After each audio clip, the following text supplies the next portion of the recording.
बहुत दफ़ा ऐसा होता है कि किसी को कोई बीमारी लग जाती है, कोई किसी मर्ज़ में मुब्तला हो जाता है और इलाज पर कसीर रकम खर्च करने के बावजूद इफ़ाक़ा नहीं हो पाता। हालांकि उस मर्ज़ का निहायत आसान और सस्ता इलाज कुरान पाक और अहादीस में मज़कूर अज़कार और दुआओं में मौजूद होता है।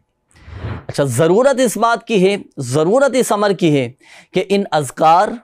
इन दुआओं और इन सूरतों को याद किया जाए और इनको पढ़ने का मामूल बनाया जाए। बिफ़ज़्लिही ताला इन आयात की बरकत से, इन दुआओं की बरकत से बंदा शिफायाब हो जाता है और अल्लाह के हुक्म से मरीज़ सेहतयाब हो जाता है। और आज इंशाअल्लाहुल करीम एक ऐसी आयत के बारे में आपको बताना है कि इस आयत को पढ़ने की बरकत से पेट के जुमला अमराज अल्लाह ने चाहा तो दूर हो जाएंगे। बाद औक़ात लोगों के पेट में रसूलियाँ हो जाती हैं, पेट के मुख्तलिफ़ अमराज में वो मुब्तला हो जाते हैं। तो कुरान मजीद फ़ुरक़ान हमीद की सूरह साफ़ात, कुरान पाक के 23वें पारे में सूरह साफ़ात है और सूरह साफ़ात की ये आयत बिस्मिल्लाहिर्रहमानिर्रहीम ला फ़ीहा गौलुम वला हुम अन्हा युनज़फ़ून, ये आयत मुबारका 3 मरतबा पढ़कर पानी पर दम करके अगर मरीज़ को पिला दिया जाए तो इंशाअल्लाहुल करीम अल्लाह की रहमत से पेट के जुमला अमराज दूर हो जाएंगे और अगर पेट में रसूलियाँ हुई